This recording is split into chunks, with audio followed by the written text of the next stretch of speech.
Colère intense, cris, pleurs incontrôlables, parfois pour des choses qui vous paraissent minimes ou sans raison, et vous vous demandez mais pourquoi ça déborde autant? Pourquoi mon enfant n'arrive pas à se calmer? Si vous vivez ça à la maison, cette vidéo est pour vous. Mais avant de rentrer dans le vif du sujet, je vous rappelle que j'offre gratuitement un guide et une fiche outil pour savoir quoi faire après une crise avec son enfant. Le lien est juste en dessous de la vidéo. J'ai envie de commencer par quelque chose de très important. Ce que vous vivez est fréquent. Et non, ce n'est pas parce que vous avez raté quelque chose dans l'éducation de votre enfant. Un enfant qui déborde émotionnellement n'est pas un enfant mal élevé, ni un enfant capricieux. C'est un enfant qui vit quelque chose de trop fort pour lui à l'intérieur. Ces débordements peuvent prendre différentes formes, des colères explosives, des cris, des pleurs intenses, parfois même des réactions que vous ne reconnaissez pas chez votre enfant.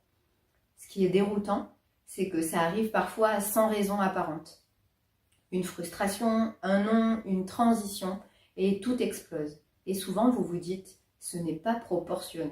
C'est important de le dire clairement, dans beaucoup de situations, ces débordements sont liés juste au développement normal du cerveau de l'enfant. Le cerveau d'un enfant est encore en construction. La partie qui gère les émotions est très active, mais celle qui permet de les réguler, de freiner, de se calmer, n'est pas encore mature. Donc, quand l'émotion monte trop fort, l'enfant ne peut pas la contrôler.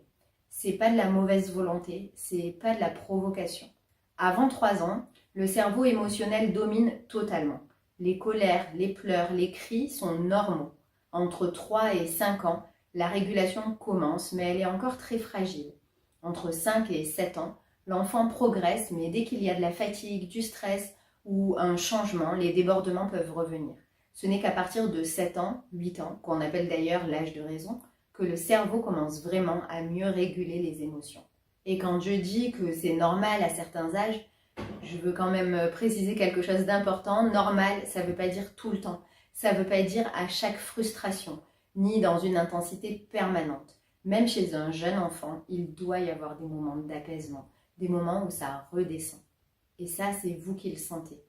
Quand les cris, les colères ou les pleurs deviennent quasi quotidiens, très intenses, ou que vous avez l'impression que votre enfant retrouve jamais vraiment son calme. Là, c'est plus juste une question d'âge.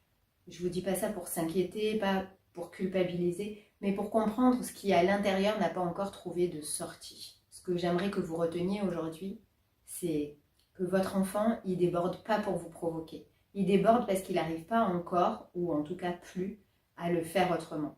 L'enfance, c'est le moment où se construisent les fondations de toute une vie. Et comme dans une maison, il peut y avoir du mouvement, des émotions fortes, des cris, des crises, des tempêtes. Ce qui rend ces fondations solides, c'est pas l'absence de tempête, ce sont des fondations antisismiques. Et ces fondations, ce sont le lien, la communication et surtout le sentiment de sécurité. La sécurité, c'est pas seulement être protégé, c'est sentir qu'on a le droit d'être qui l'on est et d'être aimé pour ce que l'on est, même quand ça déborde.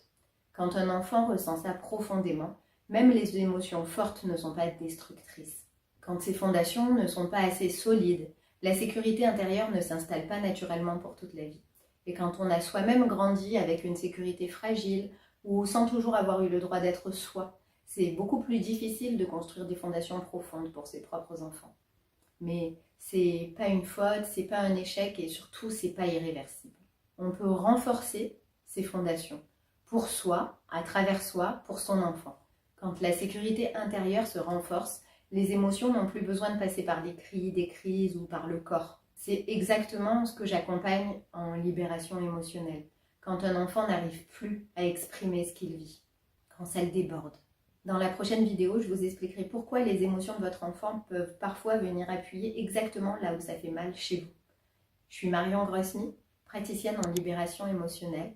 Si cette vidéo vous a parlé, n'hésitez pas à laisser un petit pouce, à vous abonner, à laisser un commentaire. Si vous avez des questions, j'y répondrai toujours avec plaisir. À très vite!